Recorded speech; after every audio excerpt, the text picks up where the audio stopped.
لله رب العالمين والصلاة والسلام على رسوله الكريم أما بعد فأعوذ بالله من الشيطان الرجيم بسم الله الرحمن الرحيم قال الله تعالى في كلامه المجيد والذين إذا أنفقوا لم يسرفوا ولم يقتروا وكان بين ذلك قواما صدق الله العظيم وبلغنا رسوله النبي الكريم الرؤوف الرحيم إن الله وملائكته يصلون على النبي يا أيها الذين آمنوا صلوا عليه وسلموا تسليما اللهم صل على سيدنا وحبيبنا محمد وبارك وسلم عليه الصلاة والسلام عليك يا رسول الله الصلاة والسلام عليك يا حبيب الله وعلى آلك وأصحابك يا رحمة الله. عزیزان محترم، اللہ تعالیٰ نے مجھے اور آپ کو زندگی میں ایک بار پھر جمعے کا دن نصیب کیا. دعا ہے کہ اللہ تعالیٰ ہماری حاضری کو اپنی بارگاہ میں شرف قبولیت عطا فرمائے. میری اور آپ کی زندگی کی جو سانسیں واقع ہوئے ہیں اللہ ان سانسوں کو اپنی بندگی میں اور حضور کی محبت میں بسر کرنے کی توفیق عطا فرمائے. گزشتہ جمعہ مبارک میں اللہ تعالیٰ کی توفیق سے ہم نے اسلام کے نظام معیشت کے حوالے سے وہ معلومات جو اللہ تعالیٰ نے ہمیں عطا فرمائی کہ معاشی زندگی کو کیسے بہتر بنایا جا سکتا ہے. اور یہ بات واضح ہے کہ جب اس دھرتی پر انسان کسی بھی قسم کا سکون یا آرام یا اطمینان اپنے بتائے ہوئے اصولوں کے مطابق حاصل کرنا چاہتا ہے تو یہ بات ذہن میں رکھے اپنے بنائے ہوئے اصولوں کے مطابق کوئی انسان ذہنی اطمینان حاصل نہیں کر سکتا. ہمارا وجود خدا کی قدرت کے ماتحت ہے. اگر ہم اپنے وجود کو اللہ کے نظام کے بنائے ہوئے اصولوں کے مطابق قوانین کے مطابق آگے بڑھائیں گے تو یقیناً اللہ تعالیٰ ہمیں ذہنی سکون بھی عطا فرمائے گا. اسی حوالے سے ہمارے یہاں جیسے بہت ساری باتیں کی جاتی ہیں نظام معیشت کے حوالے سے کہ اس طریقے سے اس کو ٹھیک کیا جا سکتا ہے اس طریقے سے ٹھیک کیا جا سکتا ہے. مگر وہ اللہ کے بتائے ہوئے قوانین جو قرآن مقدس میں اس نے عطا کیے ان تمام اصولوں سے منحرف ہو کر ہم اپنے نظام معیشت کو بہتر بنانے کی کوشش میں لگے ہوئے. اس سلسلہ میں ہم نے گزشتہ جمعہ مبارک قرآن مقدس کی سورہ فرقان کی آیت نمبر 67 میں جو اللہ تعالیٰ نے بیان کیا والذین اذا انفقوا لم یسرفوا کہ وہ اسراف نہیں کرتے. اس عنوان پر چند باتیں ہم نے سیکھنے کی کوشش کی. گویا کہ پہلے اللہ تعالیٰ مجھے اور آپ کو یہ تعلیم عطا فرما رہا ہے کہ ان مقامات پر آپ نے خرچ نہیں کرنا.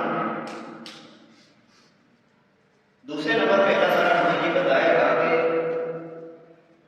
کن جگہوں پر خرچ کرنے میں تم سستی کر جاتے ہو. دو چیزیں بیان ہوئی. اور تیسرے مقام پہ اللہ تعالیٰ نے اس بات کو واضح کیا وَكَانَ بَيْنَ ذَلِكَ قَوَامًا. پھر ایک درمیانی راستہ اللہ تعالیٰ نے عطا فرمائے گا کہ اس طریقے سے اپنے مال کو ذات پر اور اللہ کی حدود پہ خرچ کرتا ہے۔ گزشتہ عنوان کو تھوڑا سا آگے بڑھاتے ہوئے کہ جب کوئی بھی معاشرہ اور معاشرہ کے افراد، جیسا کہ ہم نے گزشتہ بھی میں اس بات کا جائزہ دے دیا کہ ہمارے ہاں عمومی طور پر جو ہم خرچ کرتے ہیں وہ اللہ تعالیٰ کی دو حدیں جن سے اللہ تعالیٰ نے منع کیا، اسراف اور تبذیر، ان پر زیادہ خرچ کر رہا ہے۔ اور سیدھی سی بات ہے کہ جب میں اور آپ ان چیزوں پر اپنا سرمایہ زیادہ خرچ کریں گے تو جتنا مرضی ہم جتن کر لیں ہماری معیشت کبھی بھی ٹھیک نہیں ہو سکتی، کیونکہ اللہ تعالیٰ نے دو باتیں کروائی ہیں قرآن میں اس کے نتیجے کے وجہ سے کہ اللہ تعالیٰ مسرفین کو پسند نہیں کرتا، اور مبذرین کے بارے سے اللہ تعالیٰ نے قرآن کے اندر ارشاد فرمایا کہ جو مبذرین ہیں، جو اپنا سرمایہ اللہ کی حرام کردہ چیزوں پہ خرچ کرتے ہیں، شراب پہ، جوئے پہ، رقص و سرور کی محفل پہ، یا اس کے علاوہ جتنی بھی اللہ تعالیٰ نے ناجائز چیزیں بنائی ہیں ان پہ خرچ کرتا ہے، وہ سارے کے سارے شیطان کے بھائی ہیں۔ اب اسراف کے حوالے سے جو خرابیاں یہاں پہ پیدا ہوتی ہیں، سب سے پہلی خرابی تو اسراف کی وجہ سے یہ پیدا ہوتی ہے کہ معاشرہ عدم توازن کا شکار ہو جاتا ہے۔ ان جو توازن امیروں اور غریبوں کے درمیان ایک معاشرے کو قائم رکھنے کے لیے رسالت امام صلی اللہ علیہ وسلم نے اصول عطا فرمائے کہ دولت گردش کرے، ایک جگہ پہ اکٹھی نہ ہو۔ تو جب یہ چیزیں اسراف کی کیفیات انسان کے اندر پیدا ہوتی ہیں تو جس کا الٹیمیٹ یہ نتیجہ نکلتا ہے کہ سارا کا سارا معاشرہ اپنا توازن کھو دیتا ہے، جس کا نتیجہ ہم نے پڑھا کہ پھر دو نمبر راستے کے ذریعے لوگ اپنی ضروریات کو پورا کرنے کی کوشش کرتے ہیں۔ اسی طرح اسراف کا ایک اور نقصان جو معاشرے کے اندر آگے بڑھتا ہے کہ انسان کی طبیعت کے اندر دوسروں پر فخر کرنے کی خواہش پیدا ہوتی ہے، اور پھر سارا کا سارا سرمایہ اسی پہ لگنا شروع ہو جاتا ہے کہ میں کس انداز کے ساتھ لوگوں میں نمایاں کر سکوں۔ تیسرا نقصان اسراف کا یہ بنتا ہے کہ عام لوگوں کے سامان ضرورت اس کے اندر قلت پیدا ہو جاتی ہے۔ یعنی جب دولت ایک جگہ پہ منتقل ہو گئی، چند لوگوں نے اسراف کر لیا، چند لوگوں نے تبذیر کر لی، عیش خوشی کر لی، عیش پرستی کر لی، اب اس کا نتیجہ کیا نکلتا ہے کہ جو سامان ضرورت ہے اس کے اندر قلت پیدا ہو جاتی ہے۔ یہی وجہ ہے کہ میں اور آپ اس وقت دیکھ رہے ہیں کہ جو عمومی طور پر ہمارے ملک کے اندر اور بالخصوص پوری دنیا میں آگے ہم اس کی طرف بڑھتے ہیں، آپ کو اس گوشوارے میں بھی بتاؤں گا کہ دنیا کے اندر اس وقت کتنے فیصد لوگ اللہ کے عطا کردہ وسائل کو استعمال کر رہے ہیں اور کتنے لوگ ان وسائل سے معلوم ہیں۔ پھر اس کے بعد اسراف کی وجہ سے ایک اور چیز جو انسان کی طبیعت میں پیدا ہو جاتی ہے کہ ذاتی عیاشی پر زیادہ خرچ ہو جاتا ہے، اور اس کا نتیجہ کیا نکلتا ہے کہ ارد گرد کے لوگ جو بھوک کا شکار ہوتے ہیں ان کا احساس انسان کی طبیعت میں ختم ہوتا ہے کہ جب انسان کی طبیعت میں عیش پرستی آ جاتی ہے، ذاتی عیاشی آ جاتی ہے، تو وہ کوشش کرتا ہے کہ میرا زیادہ سے زیادہ سرمایہ اس چیز پہ خرچ ہو۔ اب اس کو کسی بھوکے کا خیال نہیں آئے گا، کسی پیاسے کا خیال نہیں آئے گا، وہ اپنی مستی کو پورا کرنے کے لیے اپنا سارا کا سارا سرمایہ وہاں پہ خرچ کرے گا۔ اب اس حوالے سے اسراف اور تبذیر کے جو اثرات کا اگر جائزہ لیا جائے تو 2005 کے اعداد و شمار کے مطابق دنیا کے 59% وسائل، یعنی وسائل کا 59%، 60% کا ہے، یعنی کہ اگر 100 روپے ہے تو ان میں سے 60 روپے، وہ آبادی کا 10% افراد جو امیر ترین طبقہ ہے وہ استعمال کرتا ہے۔ ان 100 میں سے 60 روپے امیر ترین طبقہ استعمال کرتا ہے، اور باقی 40 میں سے بھی سارا نہیں، اس 40 میں سے بہت سارا حصہ انسان کی پہنچ میں نہیں ہے، اور اس میں سے بھی 0.5% جو ایک غریب طبقہ ہے اس تک وسائل بڑی مشکل سے پہنچتے ہیں۔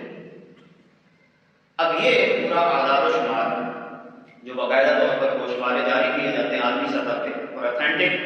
کچھ ادارے ہیں جو اپنے گوشوارے جاری کرتے ہیں، اس کے مطابق اس کا مطلب یہ ہوا کہ 60% تقریباً یہاں پر جو لوگ ہیں وہ یہاں سے فائدہ لے رہے ہیں، امیر ترین طبقہ پانی سے فائدہ، پانی کے وسائل سے فائدہ وہ لے رہا ہے، معدنیات سے فائدہ وہ لے رہا ہے، زمین کے اندر سے حاصل ہونے والی جتنی آمدنی ہے سرمایہ دار سے فائدہ لے رہا ہے، جبکہ اس کے مقابلے میں ایک عام آدمی اس تک صحیح انداز کے ساتھ جو بنیادی ضروریات کی اشیاء ہیں وہ بھی ٹھیک طور پہ نہیں پہنچ پاتی۔ اب اس حوالے سے ایک اور 2004 کے اندر سروے کیا گیا مختلف چیزوں کے اوپر، یعنی جیسا کہ ہم اگلے جمعہ کے مبارک یا اس سے اگلے جمعہ مبارک میں اس چیز کو بیان کریں گے کہ انسان کن کن چیزوں پہ خرچ کرتا ہے، ضرورت پہ خرچ کرتا ہے، حاجت پہ کرتا ہے، یا اپنی تحسینیات کے اوپر انشاءاللہ آگے ہم پڑھیں گے۔ اب وہ چیزیں جن سے اللہ تعالیٰ نے ویسے ہی منع کیا، اسراف اور تبذیر، اور اسراف کے بارے میں میں نے آپ کو یہ بھی بتایا کہ ہر وہ چیز جو انسان کے جسم کو نقصان پہنچاتی ہو اس کا استعمال کرنا، اسے اسراف کہتے ہیں۔ اب ان چیزوں پر جب تجزیہ کیا گیا، جس میں کولڈ ڈرنکس آ گئے، آرٹیفیشل جوس آ گئے، وہ غذائیں جن کے بارے میں اشتہارات کے اندر تو بڑی خوبیاں بیان کی جاتی ہیں، اس کے اندر نام کی خوبی ہے، جیسے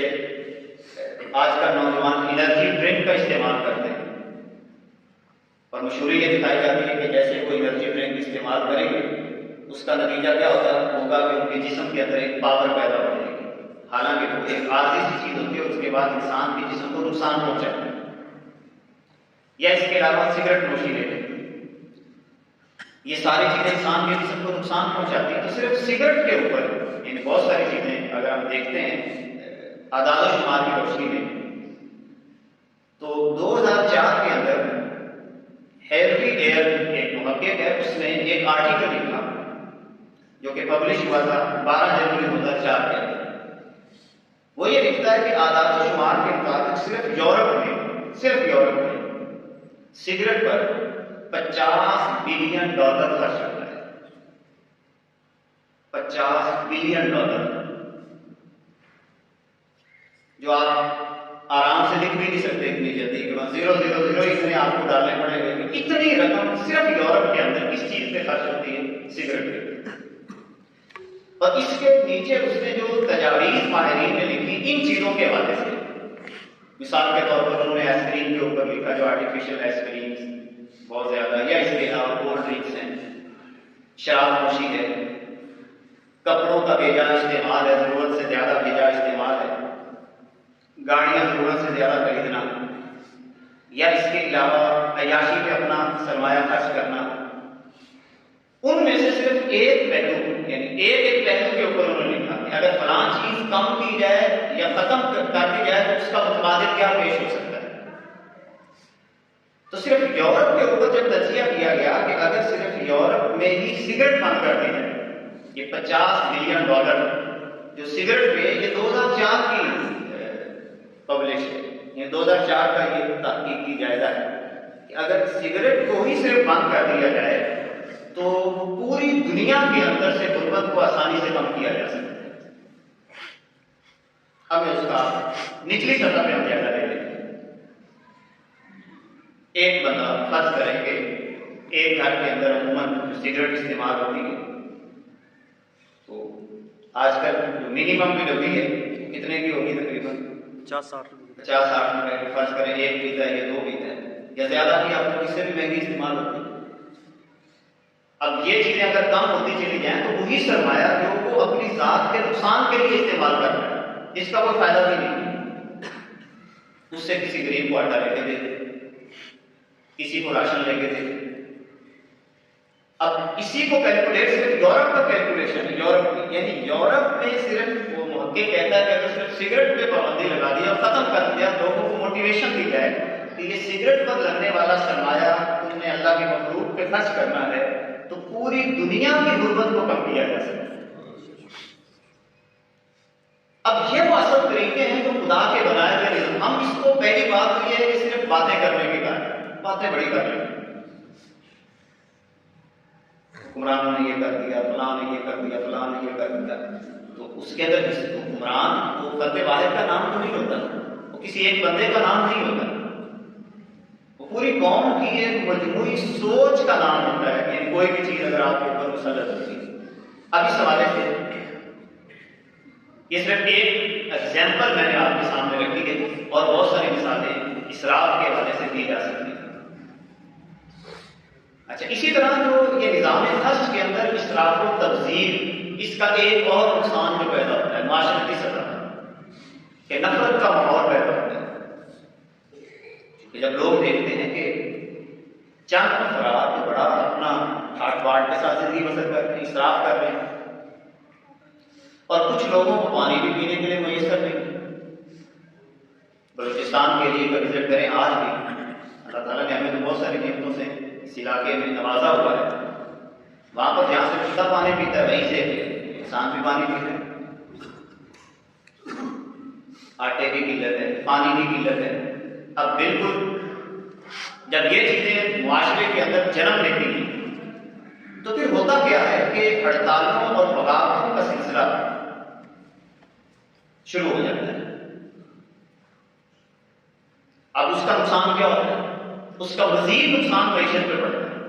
جب بغاوت پیدا ہوتی ہے، چوری بڑھتی ہے، ڈکیتی بڑھتی ہے،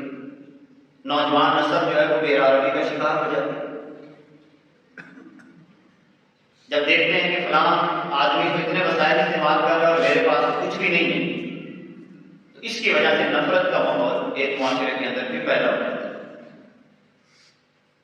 اور پھر اس طرح ایک اور جو چیز ملٹی نیشنل کمپنیوں نے ہمارے ذہن کے اندر بہت سارا زہر کھولا کہ اپنی چیز کو بیچنے کے لیے جھوٹ کا انتہائی استعمال کرتے ہیں، جس کی وجہ سے لوگ اسراف کرنے لگے اور بلا وجہ اپنا سرمایہ ضائع کرتے ہیں۔ اب یہ وہ چیز ہے جو اسراف اور تبذیر کے اثرات پر میں نے جو گزشتہ جمعے کے ساتھ ہماری کچھ چیزیں متعلق تھیں وہ میں نے آپ کے سامنے کچھ پیش کر دی۔ آگے بڑھنے سے پہلے ایک بات میں یہ عرض کرنا چاہوں گا کہ دیکھیں اس وقت چاہے ہم اپنے گھروں کا جائزہ لیں یا اپنی ذات کا جائزہ لیں، اپنے معاشرے کا جائزہ لیں، نقصانات ہم دیکھ رہے ہیں، افراتفری بھی دیکھ رہے ہیں، ہم یہ بھی دیکھ رہے ہیں کہ لوگوں کی بنیادی ضروریات بھی پوری نہیں ہوتی۔ مگر سوال یہ پیدا ہوتا ہے کہ پہلا سوال، کیا ہم اللہ کے نظام کو سمجھنے کے لیے بھی تیار ذہنی طور پہ ہیں یا نہیں؟ اگر نہیں ہے تو پھر سوائے اپنے آپ کو الجھانے کے اور کچھ بھی نہیں ملے گا، پہلی بات یہ۔ اور دوسری بات یہ کہ اگر میں نے سمجھ لیا یہ جن جن چیزوں سے اللہ تعالیٰ نے لسٹ بنا دی کہ یہ تم نے نہیں کرنا، یا اصول بنا دیے کہ یہ بھی نہیں کرنا، یہ بھی نہیں کرنا، یہ بھی نہیں کرنا، کیا اس سے رکنے کے لیے میں نے ذہنی طور پر اپنے آپ کو تیار کیا؟ اگر ایسا نہیں ہم کرتے تو پھر اللہ تعالیٰ نے قرآن مقدس کے اندر کی بات وہ دو لفظوں میں کی ہے کہ جو لوگ میرے ذکر سے الحاد کرتے ہیں، کہ سورہ حامیم سجدہ کے اندر آج کی آیات میں آئیں گے، اس کے اوپر بھی مزید تبصرہ کروں گا۔ الحاد کا مطلب ہے منہ موڑ لینا، الگ تھلگ ہو جانا۔ تو پھر کیا ہوتا ہے کہ ہم ان کی زندگی کو تنگ کرتے ہیں۔ معیشت کا لفظ صرف معیشت جب ہم لفظ بولتے ہیں تو ہمارے ذہن میں آتا ہے کہ یہ جو تجارت ہے یا اس طرح، معیشت کا مطلب زندگی بھی۔ آشا یا عیشت راضیہ قرآن کے اندر لفظ استعمال ہے، آشا یا عیشت راضیہ، اسی سے لفظ یہ بنا ہے معیشت، نظام معیشت یا نظام معاش۔ یعنی جب ہم نظام معاش بولتے ہیں تو ہم یہ سمجھتے ہیں کہ صرف کھانا پینا، تجارت یا اس طرح کی چیزیں ہیں، جب لفظ معیشت بولا جاتا ہے تو اس سے مراد انسان کی مکمل زندگی ہے۔ تو اللہ تعالیٰ یہ قرآن میں فرماتا ہے کہ جو میرے ذکر سے منہ موڑتا ہے تو ہم ان کا جینا کیا کر دیتے ہیں؟ تنگ کر دیتے ہیں، پھر تنگی آئے گی، پریشانیاں آئیں گی، مختلف قسم کی ذہنی صعوبتیں آئیں گی، اس کی وجہ سے۔ اب قرآن مقدس کے اندر جو پہلا لفظ استعمال ہوا جس کو ہم نے سمجھنے کی کوشش کی وہ تھا لم یسرفوا۔ آج ہم اس لفظ کے بارے میں سمجھیں گے تو اللہ تعالیٰ نے فرمایا ولم یقتلوا، اقتار قتل، قاف تا را، طارق قاف تا را، قتل۔ علامہ راغب الاصفہانی رحمہ اللہ وہ یہ لکھتے ہیں کہ قتل کا ایک معنی ہے خرچ میں کمی کر دینا، قتل کا ایک معنی ہے کسی جلی ہوئی لکڑی کا اٹھا ہوا دھواں، جب لکڑی جلتی ہے اور اسے جو دھواں اوپر اٹھ رہا ہوتا ہے اسے قتل کہتے ہیں۔ اب یہ معنی اللہ تعالیٰ نے سورہ عبس کے اندر بیان کی ہے، دھوئیں والا وَوُجُوهٌ يَوْمَئِذٍ عَلَيْهَا غَبَرَةٌ تَرْهَقُهَا قَتَرَةٌ۔ قیامت کے دن کچھ چہرے ایسے ہوں گے جن کے چہرے پہ کچھ چہرے ایسے ہوں گے جن پر غبار ہوگا، اور وہ غبار کیسا ہوگا؟ تَرْهَقُهَا قَتَرَةٌ، ایسے ہوگا کہ جیسے دھوئیں کے آثار نظر آ رہے ہیں۔ اب اس کا مطلب یہ ہوا کہ قطر کا معنی ہے دھواں، لکڑی سے اٹھنے والا جو دھواں ہوتا ہے اس کو کیا کہتے ہیں؟ قطر کہتے ہیں۔ اب اللہ تعالیٰ نے کنجوس کے لیے یہ لفظ کیوں استعمال کیا؟ دیکھیں یہاں لفظ کے اندر ایک تاثیر ہوتی ہے، جیسے لکڑی سے دھواں اٹھے تو وہ کوئی اتنا فائدہ مند نہیں کسی کے لیے، یعنی ایک شخص آپ سے لکڑی مانگے اور آپ اس کو کہیں گے یار اس کا دھواں لے لو، تب اس کو دھوئیں کا کیا فائدہ ہو؟ اسی طرح علماء یہ لکھتے ہیں کہ اللہ تعالیٰ نے یہ لفظ کنجوس کے لیے استعمال کیا، کنجوس بھی یہی کام کرتا ہے کہ اس سے جو چیز ضرورت کی مانگی جاتی ہے وہ ٹال مٹول کر کے وہ کیا کہتا ہے کہ بس ویسے اس سے جان اصل چیز دینے کی کوشش نہیں کرے گا، ناکارہ چیز دینے کی کوشش کرے گا۔ اس لیے اللہ تعالیٰ نے قرآن مقدس کے اندر فرمایا وَلَمْ يَقْتُلُوا، کہ جو عباد الرحمان ہیں، رحمان کے بندے ہیں، وہ کنجوسی نہیں کرتے۔ اب بخل کا ایک معنی کیا ہے جس کو کنجوسی کہا جاتا ہے؟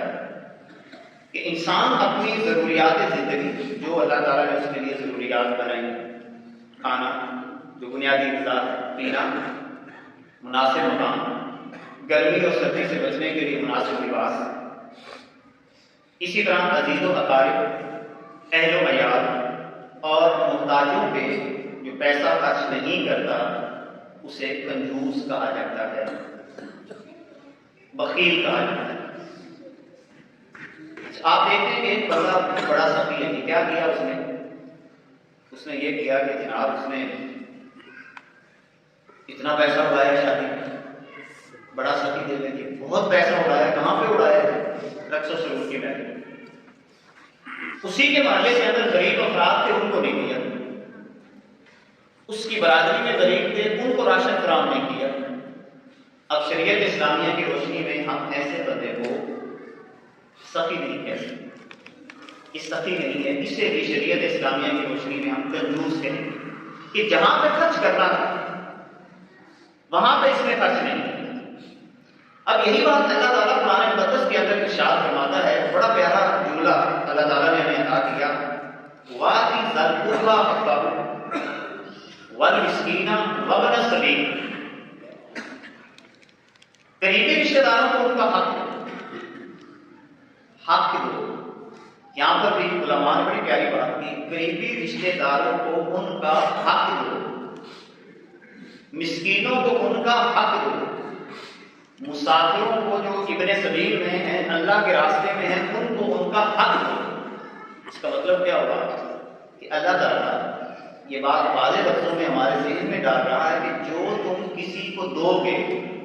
کسی محتاج کو دو گے، کسی مسکین کو دو گے، کسی رشتے دار کو دو گے، تو یہ تمہارا نہیں ہے، یہ انہیں کا حق تھا جو تم نے ان کو دیا ہے، تمہارا نہیں ہے۔ کتنا پیارا جملہ ہے۔ آپ نے کسی محتاج کو روٹی کھلائی تو آپ نے نہیں کھلائی، یہ اس کا حق تھا جو آپ نے اس کو دیا، تو جس کا حق آپ نے اس تک پہنچایا ہے، تو یہ پھر آپ نے تو کچھ بھی نہیں کیا، آپ کو اللہ کا شکر ادا کرنا چاہیے کہ اس کا حق جو ہے وہ آپ کے ذریعے اس تک پہنچے۔ اچھا، اللہ تعالیٰ نے یہ لفظ ارشاد فرمایا، بڑا پیارا جملہ ہے کہ ان کو ان کا حق دو، ولا تبذر تبذیرا، اور اپنا سرمایہ حرام چیزوں پہ خرچ نہ کرو۔ ان گویا کہ جو تم اپنا سرمایہ شراب، جوئے، 2 نمبر کاموں میں، جھوٹی گواہیوں میں، جھوٹی عدالتوں میں، جھوٹے وکیلوں پہ، پوری ترتیب ساری آپ بناتے چلے جائیں، وہاں پہ آپ خرچ کرتے ہو، وہ اپنا سرمایہ قریبی رشتے داروں، مسکینوں اور اللہ کی راہ میں خرچ کرو۔ یہی اصل میں معیشت کی مضبوطی کی بہت بڑی دلیل ہے۔ بڑا آسان سا بات ہے۔ اچھا، اسی طرح شیرازی شافعی رحمۃ اللہ تعالیٰ وہ یہ لکھتے ہیں کہ فقیر اس شخص کو کہتے ہیں، کنجوس اس شخص کو کہتے ہیں جو ان جگہوں پر خرچ کرنے سے اجتناب کرے جن میں خرچ کرنے کا اللہ نے حکم دیا۔ اور امام غزالی رحمۃ اللہ تعالیٰ علیہ لکھتے ہیں کہ فقیر شخص ضرورت کے باوجود اپنا مال خرچ نہیں کرتا، بیمار ہو جائے تو علاج معالجہ نہیں کرے گا، مفت کھانے کو ترجیح دے گا، یعنی جہاں سے وہ مفت کا مال اسے ملے گا ادھر زیادہ ترجیح کرے گا۔ اور کھانا کھانے میں، یعنی اگر وہ کھانا کھا رہا ہے، بخیل آدمی کی ایک اور پہچان امام غزالی نے بیان کی کہ اگر وہ کھانا کھا رہا ہو، فرض کریں، یا کوئی اس کے پاس مشروب پڑا ہوا تھا، پانی پڑا ہوا تھا، اوپر سے کوئی بندہ آ گیا اس نے اپنا کھانا چھپانے کی کوشش کی، تو امام غزالی فرماتے ہیں کہ سمجھ لیں کہ یہ بندہ کنجوس ہے،